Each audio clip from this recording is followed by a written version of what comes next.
I never imagined my wedding day would turn into the ultimate act of revenge against my sister Sarah and my parents. But looking back, maybe it was inevitable after a lifetime of discrimination and favoritism. Working as a nurse in a retirement home teaches you patience, something I've had plenty of practice with growing up.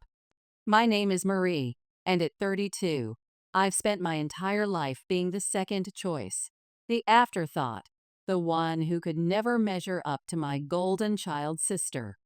My parents, Thomas and Helen Miller, never tried to hide their favoritism. Their behavior towards Sarah was so blatant, it would make your head spin. If Sarah accused me of something, they'd believe her without question, and I'd be punished. But if I caught her doing something wrong, even with clear evidence, they'd find a way to minimize her punishment while somehow making it my fault too. Even the smallest things showed their bias. My birthday cake. It had to be Sarah's favorite flavor, chocolate fudge, even though they knew I couldn't stand it. I still remember my 10th birthday, staring at that chocolate monstrosity while Sarah gleefully devoured 2 slices. When I asked why we couldn't have vanilla, my mother just said, "But Sarah loves chocolate, sweetie." Don't be selfish. Every shopping trip, every family outing, every decision revolved around Sarah's preferences. She'd get new clothes from the mall while I got hand-me-downs. Family vacations. We always went to places Sarah wanted, even during my birthday week. The inequality was so normal to me that I stopped expecting anything different. Just be grateful for what you get, my mother would say, while Sarah showed off her new designer bag, a random Tuesday gift just because she'd managed to not fail her college classes that semester. I'd look down at my worn backpack, patches carefully sewn on to cover the holes, and feel that familiar knot in my stomach. Not anger, not anymore. Just a dull acceptance that this was my life. Working at Sunset Valley Retirement Home wasn't just a job for me. It became my escape. At least there, I knew my worth. My patients appreciated my care, my attention to detail, my gentle touch. They didn't compare me to anyone else. I was just Marie, the nurse who remembered their grandchildren's names and snuck in extra pudding cups on bad days. But even my career choice became another weapon in Sarah's arsenal. A nurse. Really? She'd sneer during family dinners.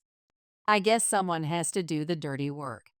Not everyone can have a cushy office job like me. The fact that she got that cushy job through mom's connections at the company never seemed to factor into her superiority complex. Little did they know, all of this was building up to something none of them saw coming. Something that would make my wedding day unforgettable, just not in the way they expected. Sister's early years. Sarah started out mostly ignoring me, treating me like a piece of furniture in our shared home. But everything changed when we hit our teenage years. That's when her true colors really started to show. I worked at Sunset Valley during this time, and one thing I've learned from my elderly patients is that loneliness can make people bitter. Maybe that's what happened to Sarah. She ended up with no friends, a stark contrast to her earlier years when she was always surrounded by people. Did they move away? Did they finally see through her act? I never knew for sure since we weren't exactly sharing sisterly confidences over ice cream. The irony wasn't lost on me. While I spent my days caring for others, building genuine connections with my patients and fellow nurses, Sarah's social circle kept shrinking. I had my own friends at work, and even some close friends from high school who stuck around despite my family's best efforts to isolate me. "I heard Mrs. Henderson really improved after you started working with her," my colleague would say, while Sarah sat alone in our parents' house, scrolling through social media and criticizing everyone's posts. When she realized I had what she didn't, genuine relationships, a fulfilling career, actual independence, something in her snapped. I went from being her occasional target to her full-time obsession. The sister she'd barely acknowledged became the focus of her vindictive attention. Her accusations became more frequent and creative. According to Sarah, my friends were bad influences, potential thieves, or just not good enough for our family. My parents, always eager to believe her version of reality, started restricting my social life even more. "Why can't you be more like your sister?" Mom would ask, gesturing to Sarah, who spent every weekend at home. "She understands the importance of family time." The fact that Sarah spent that family time making my life miserable seemed to escape their notice. But then again, a lot of things about Sarah seemed to escape their notice. Extended family intervention. Thank goodness for my extended family. Most of them lived in the same town, and my cousins became the siblings I wished I had. They saw through the facade my parents and Sarah had carefully constructed. It all came to a head at a family gathering when I was still in my teens. My cousins were planning a trip to the lake, something simple and fun. When they invited me, I had to decline, knowing my parents would never allow it. My younger self, tired and frustrated, blurted out the truth. "I'm not allowed to have friends because Sarah doesn't have any." The silence that followed was deafening. My aunt's coffee cup froze halfway to her mouth. My uncle stopped mid-conversation. Even my younger cousins seemed to understand the weight of what I just revealed. That small moment of honesty set off a chain reaction I hadn't expected. The adults in my extended family confronted my parents, and while I got grounded for a month for lying, the irony wasn't lost on me. Things did change slightly after that. Sarah, humiliated that our extended family now knew about her social isolation, demanded to change schools. Our parents, ever accommodating, immediately agreed, even though the new school was twice as far and cost significantly more. "It's what's best for your sister," Dad explained, not meeting my eyes as he signed the tuition check. High school years. Sarah did manage to make new friends at her expensive new school, but the damage to our relationship was permanent. Having tasted the power of manipulating my life, and still bitter about me exposing her social situation to our family, she doubled down on her efforts to control and diminish me. Working at Sunset Valley taught me a lot about human nature. Like my patient, Mr. Roberts always said, "Hurt people hurt people." But understanding Sarah's behavior didn't make it any easier to bear. Life at home became increasingly difficult. Sarah's new friends would come over and join in on what my parents dismissively called light teasing, though in my experience, light teasing doesn't usually involve hiding someone's work uniform or spreading rumors about them at the local coffee shop. "They're just being playful, Marie," Mom would say, while Sarah and her friends snickered behind their hands. "You need to learn to take a joke. I never invited my own friends over." What was the point? My parents were terrible hosts when it came to my friends, and Sarah had a habit of accusing them of theft or other infractions. Given our parents' track record of believing her every word, it wasn't worth the risk. First boyfriend drama. Then came my first boyfriend. Looking back now, with the wisdom that comes from years of watching relationships bloom and fade at Sunset Valley, I can see he wasn't perfect. But he was mine, at least until Sarah decided to interfere. My parents insisted on meeting him, despite my reservations. I knew something would go wrong, and sure enough, it did. During one visit, we got separated, and he came running to find me, his face a mix of disgust and disbelief. "Your sister just tried to hit on me," he said, running his hands through his hair in agitation. "She came out in this tiny outfit, batting her eyelashes like some cartoon character, telling me how awful you are and how great she is." Before I could process this information, Sarah had already spun her own version to our parents. Apparently, my boyfriend had tried to seduce her, but she'd nobly refused out of sisterly loyalty. "We're just trying to protect you," Dad insisted as he banned me from seeing my boyfriend again. Sarah would never lie about something like this. I believed my boyfriend immediately, and not just because I was a resentful teenager. Working in healthcare, you learn to assess situations objectively. Sarah had a history of manipulation, and my boyfriend's story aligned with her pattern of behavior. There was also the matter of appearances, and I'm not talking about the superficial kind. My parents and Sarah had always found comfort in food, using it as a way to show love or cope with stress. The result was that they were all significantly overweight. I, on the other hand, had always been on the thin side, partly because punishment in our house often meant no snacks or treats. This isn't about body shaming. My job has taught me that bodies come in all shapes and sizes, and worth isn't measured in pounds. But Sarah's personality was as unattractive as her approach to relationships. She'd never had to develop charm or social skills. Why would she, when our parents gave her everything she demanded? "You'll understand when you're older," Mom would say whenever I questioned their decisions. At 32, I'm older now, and I understand perfectly, just not in the way they intended. Dating history. My brief moment of teenage romance couldn't survive my parents' restrictions. Even though we tried to date in secret, sneaking around proved too stressful, and the relationship fizzled out. The same pattern repeated with my second boyfriend. Sarah made advances. He rejected her. She cried wolf to our parents, and they believed her without question. "You obviously have terrible judgment in men," Mom declared, while Sarah smirked behind her coffee mug. "Maybe we need to be more involved in your dating life." The irony of this statement wasn't lost on me. As a nurse, I spent my days making careful, often life-affecting judgments about patient care. But at home, I supposedly couldn't be trusted to choose a decent boyfriend.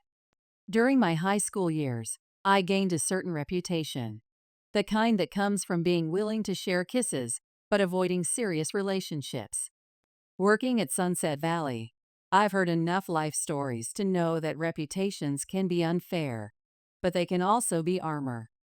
Better to be known as someone who chose to keep things casual than as the girl whose sister sabotaged every relationship. Sarah did bring home one boyfriend during this time. I still remember how my parents paraded him around like a show pony, constantly comparing him to my poor choices. "See, Marie, this is the kind of man you should be looking for," Dad would say, while Mom nodded approvingly. Someone stable, someone successful.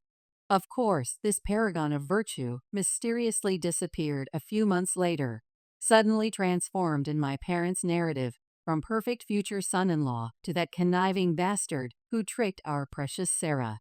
Financial inequalities. The disparity in our treatment extended to every aspect of our lives.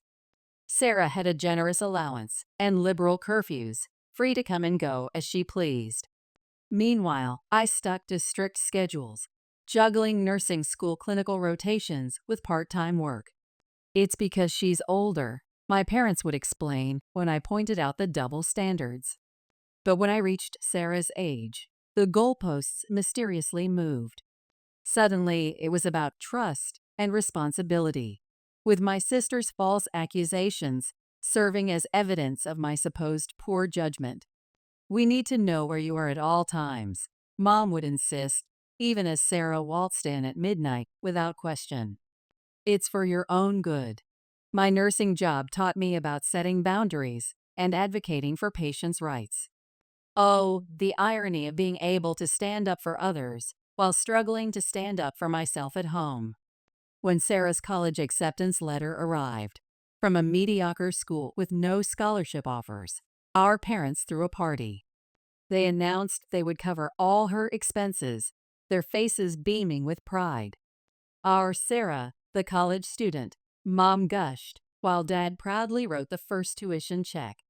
The celebration of Sarah's B grades still echoes in my memory. Meanwhile, my consistent A's weren't even mentioned. After all, as Mom often said, why celebrate what's expected? College dreams. Working double shifts at Sunset Valley had taught me the value of preparation and patience. So when Mom sat me down for the college talk, I was ready. As she explained how they'd spent all their money on Sarah's education, and couldn't afford mine. I watched her face for signs of guilt or shame. There were none. "We just want what's best for you," she said, wringing her hands in what I'd come to recognize as performative concern. "Maybe you could stay home, pay some rent, and wait until Sarah finishes college? Then we'll see about your education." The suggestion came with strings attached. I'd have to pay rent, bills, and buy my own necessities while living under their roof.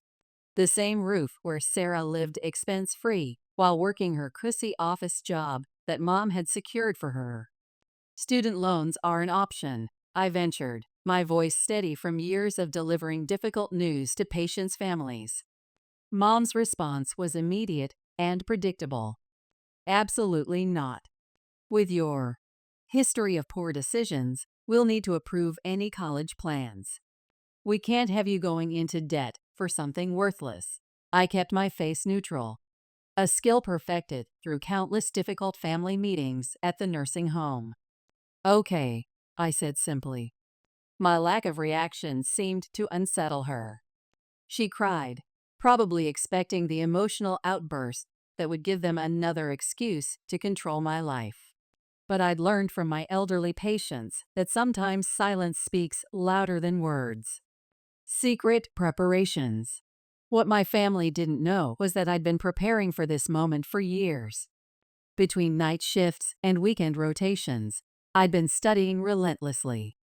My patients became my cheerleaders, sharing their own stories of overcoming adversity during our quiet night conversations. "You remind me of myself at your age," Mrs. Thompson would say during our 3M chats. "Don't let anyone clip your wings, honey." When I received my full scholarship to the nursing program, I knew I had to handle the announcement carefully. Sarah would try to sabotage it through our parents. That was as predictable as the sunrise. So I took a page from my training in managing difficult situations. I controlled the narrative. I posted about my achievement on social media the same moment I told my parents, complete with a carefully crafted thank you message to them. It was like administering preventive medicine. They couldn't stop me without raising questions from our extended family. Their initial pride lasted about as long as it took Sarah to process the news. Suddenly, they were concerned about my ability to handle college. "Sarah's struggling, and she's so much more academically inclined than you," Dad hedged, not meeting my eyes. "Maybe you should reconsider." But just like I'd learned to stand firm when a patient's family questioned my medical assessments, I stood my ground about college. They couldn't stop me. And for the first time in my life, I felt truly free. College life and beyond. College became my sanctuary, much like how Sunset Valley had been my escape during high school. I maintained minimal contact with my parents, using my tight budget as an excuse to limit visits. When I did go home for holidays, I watched Sarah's life unfold like a slow-motion car crash. She dropped out of college. Not that my parents ever officially acknowledged it.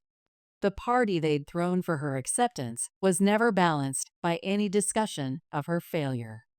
Instead, she moved back home, living rent-free while working at Mom's company. "Sarah's being strategic," Mom would explain to relatives, her voice dripping with manufactured pride. "She's learning the business from the ground up." Meanwhile, I was excelling in my nursing program, building a career based on genuine care and competence rather than nepotism.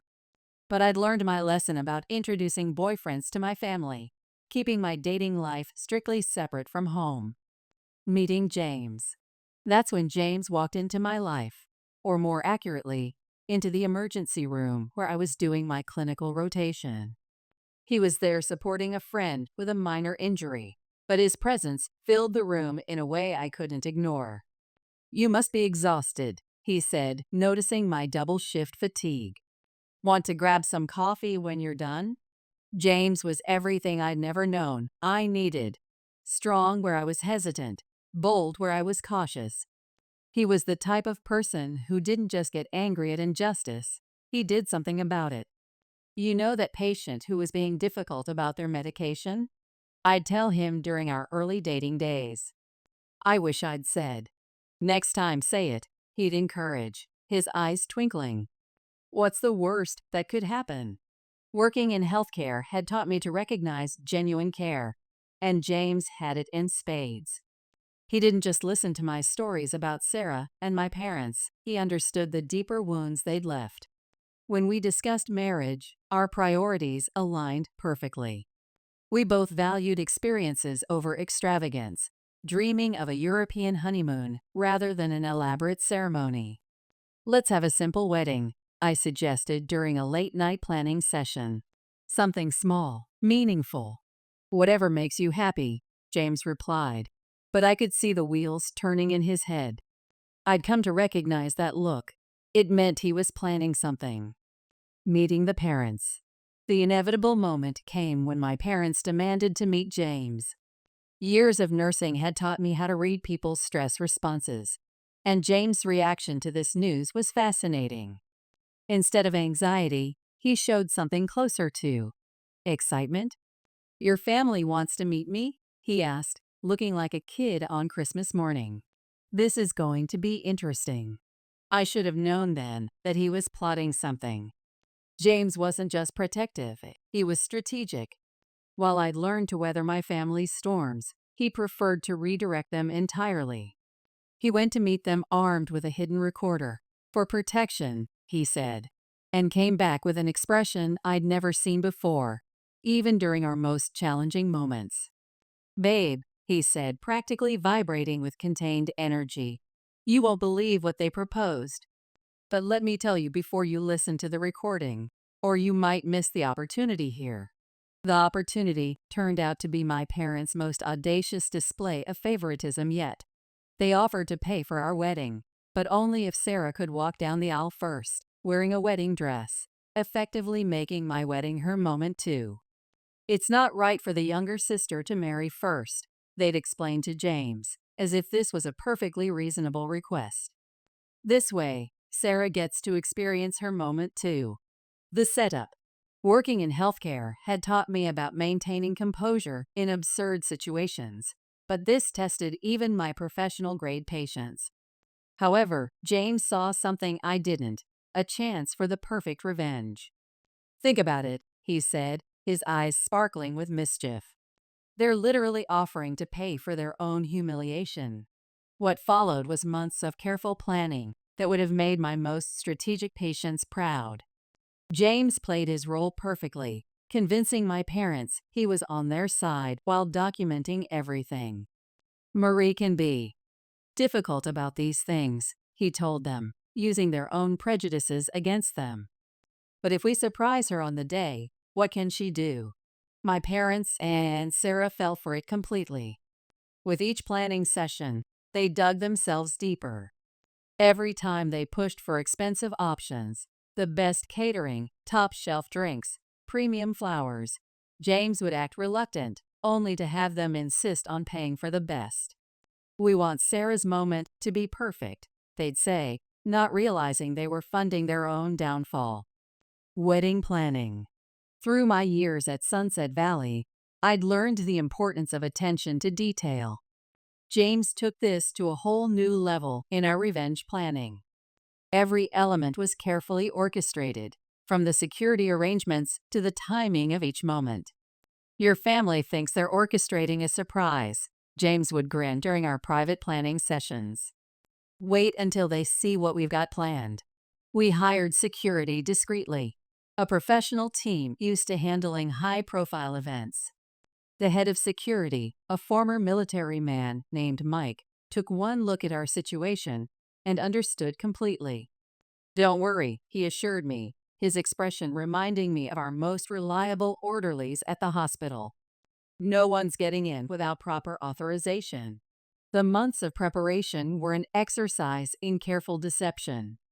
Sarah would try to flirt with James during planning meetings, and he'd play along just enough to maintain their trust while gathering evidence of every inappropriate advance. "Your sister suggested we should practice the wedding kiss," he'd tell me later, rolling his eyes. "I told her I needed to think about it. She actually bought that." Dress drama. The wedding dress became a particular point of contention.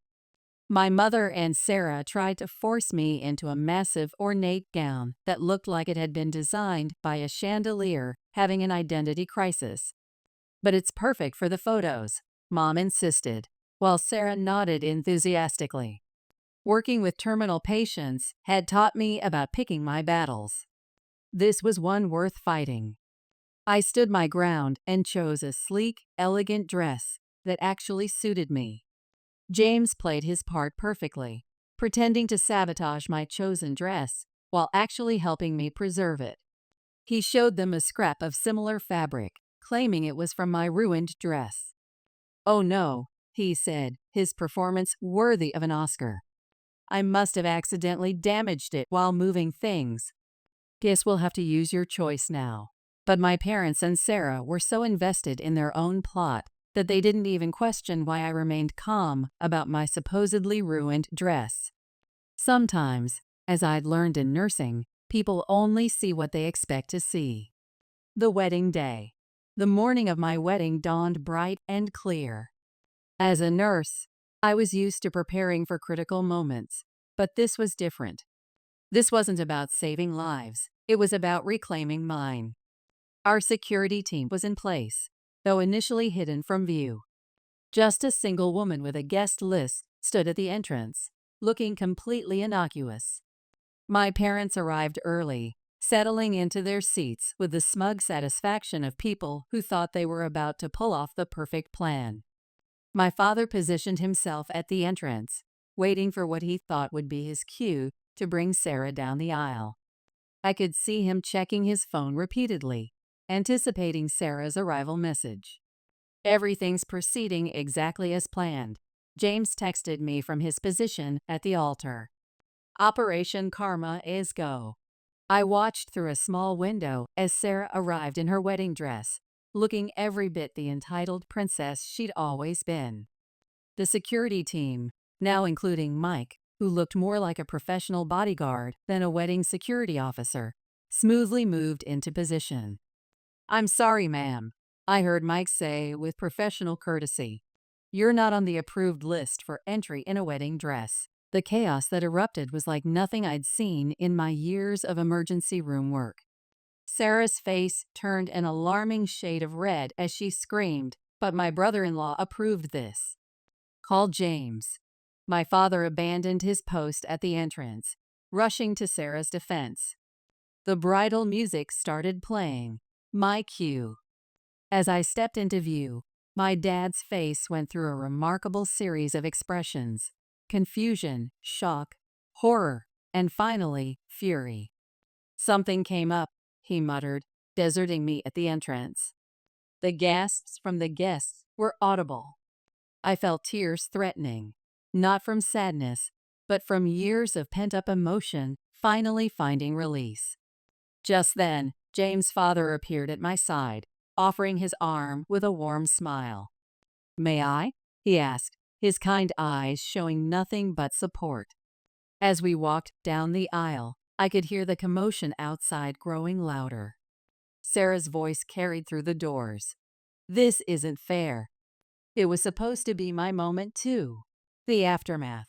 Working in healthcare had taught me about crisis management, but nothing could have prepared me for the scene that unfolded. My sister, the supposed golden child, was sitting on the ground in her wedding dress, having what could only be described as a full toddler tantrum. The confrontation.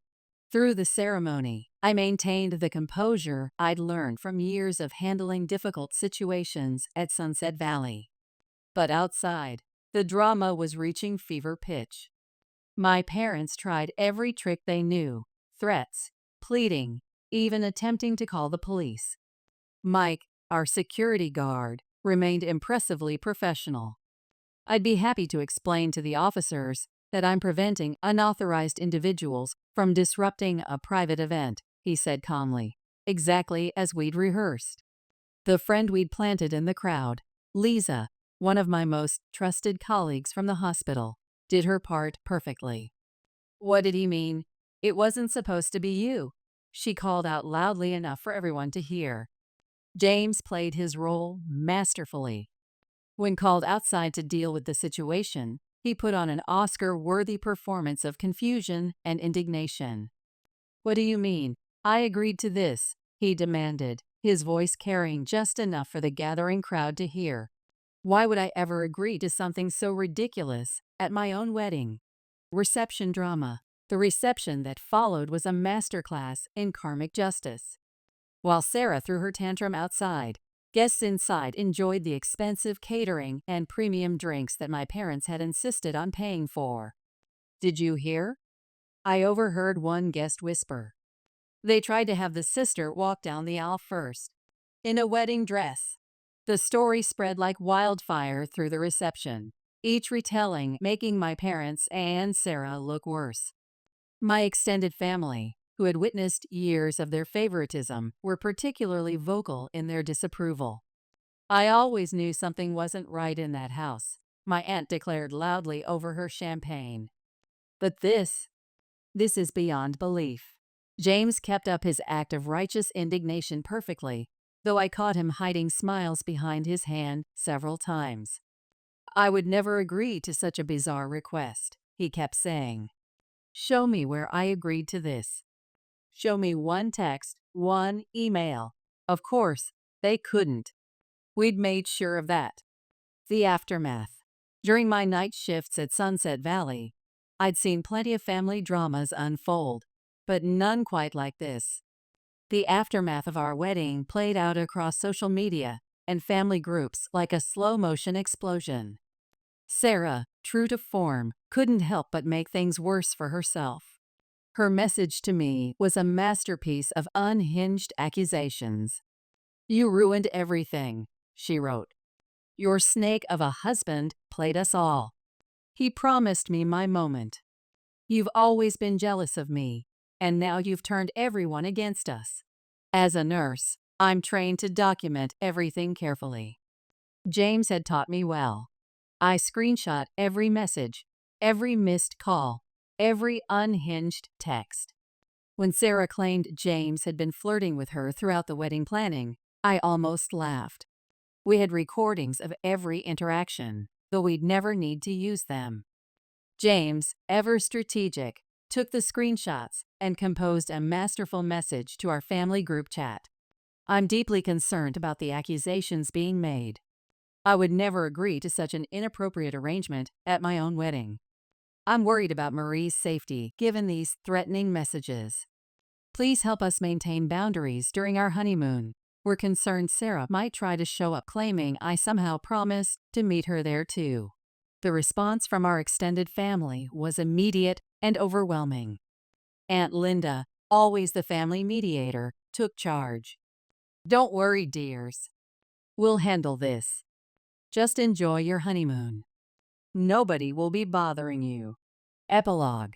Back at work at Sunset Valley, life has settled into a new normal. My elderly patients love hearing the edited version of my wedding story, though I leave out the more dramatic details. "Sometimes the best revenge is living well," Mrs. Rodriguez tells me during her morning medication routine, and I can't help but agree. James has framed Sarah's message, calling him a two-faced snake, and hung it in his home office. He says it's his proudest achievement, right next to our wedding photos. The question I get asked most often is, why did they treat me this way? After years of watching family dynamics play out in the hospital, I have my theories. I was unplanned, arriving soon after Sarah when my parents were still adjusting to their first child. They weren't wealthy, and another baby meant additional expenses they weren't prepared for. But as I've learned through my work with patients and their families, understanding the reason doesn't make it right. What matters is breaking free from toxic patterns and building something better. And that's exactly what James and I have done. Our European honeymoon photos look amazing on social media, especially since we know Sarah sees every post. Sometimes the best revenge isn't just living well. It's making sure everyone knows you're living well.